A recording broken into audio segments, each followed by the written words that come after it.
बिस्मिल्लाहिर्रहमानिर्रहीम। शुरू करते हैं अल्लाह के पाक नाम से जो नहायत रहम करने वाला है। मेरा नाम डॉक्टर उमैर है। मैं एक डॉक्टर फार्मासिस्ट हूँ। आज हम जिस टॉपिक पे बात करेंगे बहुत ही अहम टॉपिक है, अखरोट, वालनट। उसका क्या फ़ायदा है, क्या नुकसानात हैं, वो किस टाइम खाना चाहिए, कितनी मिकदार में खाना चाहिए, उसके ऊपर डिटेल से आज हम डिस्कस करेंगे। सबसे पहले हम देखते हैं कि वॉलनट्स बेसिकली जितने भी हमारे नट्स हैं उनमें सबसे ज़्यादा फ़ायदेमंद जो है वो अखरोट है, जिसका हमें अगर कम मिकदार में भी खाते हैं तो हमें बहुत ज़्यादा उसका फ़ायदा होता है, क्योंकि इसमें अल्लाह ताला ने ऐसी अफादियत रखी है कि इसमें ऐसे मिनरल्स और विटामिन्स हैं जिसके ऊपर आज हम डिटेल से डिस्कस करेंगे। सबसे पहले हम इसमें देखते हैं कि इसमें है क्या। इसमें copper, folic acid, phosphorus, vitamin B6, magnesium, vitamin E, ये रिच सोर्स में ये चीज़ें इसमें और अदर न्यूट्रिशंस ऐसे हैं जो काफ़ी हद तक मिकदार में इसमें पाए जाते हैं। अब इसमें जो मोस्ट इम्पोर्टेंट है वो इसमें एंटीऑक्सीडेंट, ये एंटीऑक्सीडेंट के तौर पे काम करता है। एंटीऑक्सीडेंट होता क्या है कि इसमें जो फ्री रेडिकल्स होते हैं हमारी बॉडी में एक्स्ट्रा, वो हमारी स्किन को, हमारे मसल्स को डैमेज करते हैं। उसकी वजह से जो फ्री रेडिकल्स की वजह से बहुत सारी ऐसी इन्फ्लेमेशन हमारी बॉडी में होना शुरू हो जाती हैं अगर उसकी मिकदार ज़्यादा होना शुरू हो जाए, क्योंकि उसका हमारी बॉडी को कोई फ़ायदा नहीं होता। वो अकोमुलेशन करके उसका हमें हमारी बॉडी को उल्टा नुकसान ही होता है। इसलिए उसका हमारी बॉडी से जो एक्स्ट्रा टॉक्सिन्स होते हैं रिमूव हो जाना ही बेहतर होता है। लेकिन हम वो रिमूव उसको कैसे करेंगे? एक तो हम आम रूटीन में लिक्विड का इस्तेमाल बहुत कम करते हैं, क्योंकि उसकी बॉडी से कोई ना कोई ऐसी चीज़ तो अंदर जानी चाहिए जो इसको किल करे। उसके लिए वो प्रॉपर्टीज़ वाली चीज़ हमने लेनी है जिसका फ्री रेडिकल्स के तौर पे वो काम करे, तो वो जो रेडिकल्स फ्री हैं उसको जाके डिस्ट्रॉय करे, जिससे हमारी इन्फ्लेमेशन जो जितने भी उसके साइड इफ़ेक्ट हैं उससे हमें बचा जा सके।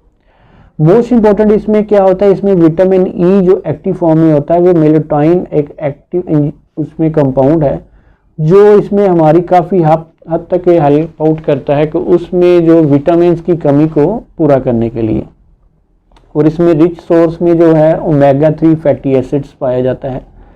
बेसिकली ओमेगा 3 फैटी एसिड्स क्या है, ये गुड फैट्स जो होती है हमारी बॉडी को जिसकी ज़रूरत होती है उसको हम ALA बोलते हैं, अल्फा लिनोलिक एसिड्स। ये गुड फैट होती है हमारी बॉडी में, एक बैड फैट होती है। जो गुड फैट होती है वो हमारी डेली रूटीन की जो लाइफ होती है, हमारी जो आम रूटीन के जो काम है उसमें हमारी ईंधन के तौर पे काम करती है। इसका हमारी बॉडी को बहुत अशद ज़रूरत होती है और ये एक्टिव फॉर्म में जो आपको मैंने बताया LAL के तौर पे हमारी बॉडी में स्टोर होती है और आगे यूटिलाइज होती है, और ये ओमेगा 3 फैटी एसिड्स के ज़रिए हमें मिलती है। आगे इसकी एंटी इन्फ्लेमेटरी प्रॉपर्टीज़ बहुत ज़्यादा हैं। एंटी इन्फ्लेमेटरी प्रॉपर्टीज़ क्या है कि ये हमारी जिस्म में जितनी भी क्रोनिक बीमारियां होती हैं उससे बचाने, क्योंकि जब इन्फ्लेमेशन हमारी बॉडी में होना शुरू हो जाएगी तो वो आहिस्ता आहिस्ता हमारी क्रोनिक बीमारियों को डेवलप करते हैं। सच है, जैसे हम इसको देखते हैं अल्जाइमर जो दिमागी बीमारी है, वो क्या होता है कि हमारे दिमाग में लिटरली इन्फ्लेमेशन होना शुरू होती है। अगर उसको टाइमली कवर नहीं करते तो वो हमारे दिमाग को डिस्ट्रॉय और उसको काफ़ी हद तक हमें नुकसान पहुंचाना शुरू कर देती हैं। ऐसा जैसे क्रोनिक बीमारियां हैं, वो शुगर है, हार्ट की जो BP की जो जितनी भी मोस्टली बीमारियां, ये इन्फ्लेमेशंस की वजह से ही जनरेट मोस्टली ज़्यादा होती हैं और उससे ये इसके बढ़ने के चांसेस ज़्यादा होती हैं। और इसकी एंटी इन्फ्लेमेटरी प्रॉपर्टीज़ उसमें हमारी काफ़ी हद तक हेल्प आउट करती हैं। मोस्ट इम्पॉर्टेंट इसमें अब इसके बेनिफिट्स जो मेजर हैं, ये हमारे कोलेस्ट्रॉल को कम करता है। जब हमारा कोलेस्ट्रॉल, गुड कोलेस्ट्रॉल हमारा एक्टिव होता है और बैड कोलेस्ट्रॉल हमारा कम होता है तो ऑटो पे हमारा जो खून की सर्कुलेशन है वो बेहतर होती है, जिससे हमारा जो ब्लड प्रेशर है वो काफ़ी हद तक मेंटेन, उसको रेगुलाइज करने में हमारी काफ़ी हद तक हेल्प आउट होती है। और इस सूरत में ये हमारी इम्यून सिस्टम जो है उसको भी बूस्ट करता है, जिससे हमारी जो सेल्फ डिफेंस है, हमारी बीमारियों के ख़िलाफ़ लड़ने की जो मुदाफ़ियत ताकत होती है वो काफ़ी हद तक स्ट्रॉन्ग हो जाती है। ये हमारे हार्ट की मसल्स को स्ट्रॉन्ग करता है। हमारे जो प्रोस्टेट के जो कैंसर बनने की चांसेस होते हैं उसके जो मसल्स है उसको काफ़ी हद तक कंट्रोल करता है, जिससे जो कैंसर होने के चांसेस अब काफ़ी हद तक बेहतर हो जाते हैं। इसके इस्तेमाल से हमारी जो एक्स्ट्रा फैट है, बेली फैट है, वो काफ़ी हद तक कंट्रोल होती है। और जो मोस्ट इम्पोर्टेंट है, हमारी जो डायबिटिक पेशेंट है टाइप 2 के, उसको कंट्रोल करने में हमारी हेल्प आउट करता है। और जितने भी हमारे मर्द हजरात हैं जिनके स्पर्म्स की प्रोडक्शन कम हो चुकी होती है या उसकी एक्टिवनेस जो है, प्रोड्यूस तो हो रहे हैं लेकिन उसका जो एक्टिव है वो परसेंटेज कम है, उसमें जो मोस्ट इम्पोर्टेंट इसका फ़ायदा बहुत ज़्यादा इस्तेमाल हमारा ये जितने भी हमारे डाइटिशनर हैं वो इसको रिकमेंड करते हैं, क्योंकि इसकी वजह से हमारी जो मोबिलिटी होती है उसकी वो काफ़ी हद तक कंट्रोल कर जाती है। क्योंकि मोबिलिटी कंट्रोल होगी, उसमें जो उसका जो एक्टिवनेस है वो कंट्रोल होगा, तो हमारी जो अज़वाजी ज़िंदगी है वो भी काफ़ी हद तक पुरसकून हो जाएगी। और मोस्ट इम्पोर्टेंट ये जितने भी हमारे बच्चे हैं, बूढ़े हैं, जिनको मेमोरी बूस्ट करने में काफ़ी हद तक हेल्प आउट करती है, जिनकी मेमोरी लॉस होना शुरू हो जाती है, बोलना उनको शुरू हो जाते हैं कि कुछ चीज़ रख ली है वो याद नहीं रहती, क्योंकि वो हमारे न्यूरॉन्स जो दिमाग के हैं वो काफ़ी हद तक वो उतना प्रॉपरली फंक्शन नहीं कर पा रहे होते जितना उनको करना चाहिए, जिसकी वजह से हमारी मेमोरी लॉस होना शुरू होती है।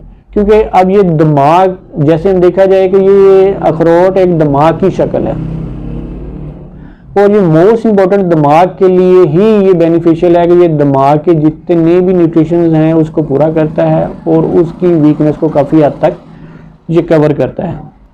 आज हम इसमें देखते हैं कि बेसिकली इसको कितनी मिकदार में लेना चाहिए। 1 औंस जो हमने छिले हुए जो जिसमें वॉलनट्स हैं वो 1 औंस में हमारी 28 ग्राम कैलोरीज जो है उसमें पाई जाती है।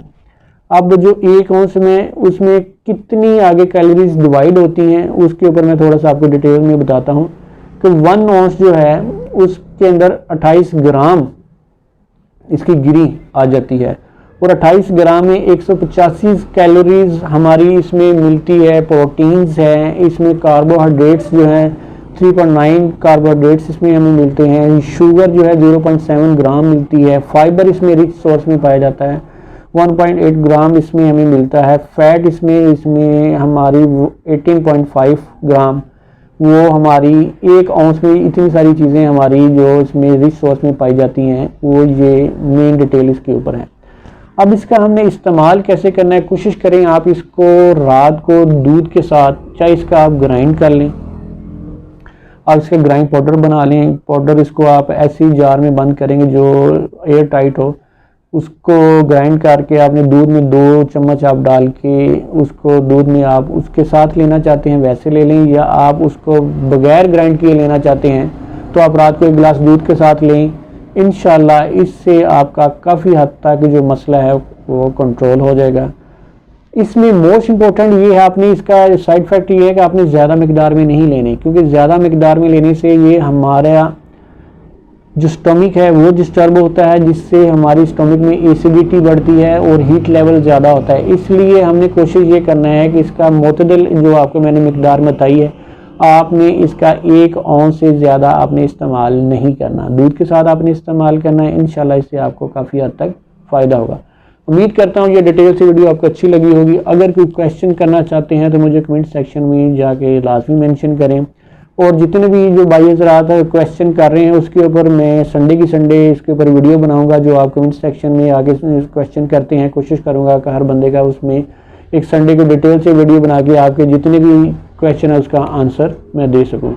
उम्मीद करता हूं आप इस चैनल को सब्सक्राइब करेंगे और आपने इसको जितने भी आपके रिलेटिव्स जितने भी मेंबर्स हैं उनको शेयर करेंगे। इसका फ़ायदा किसी एक बंदे को भी हो जाए, हमारी इसकी जो विलनेस है वो पूरी हो जाए। अल्लाह हाफिज़।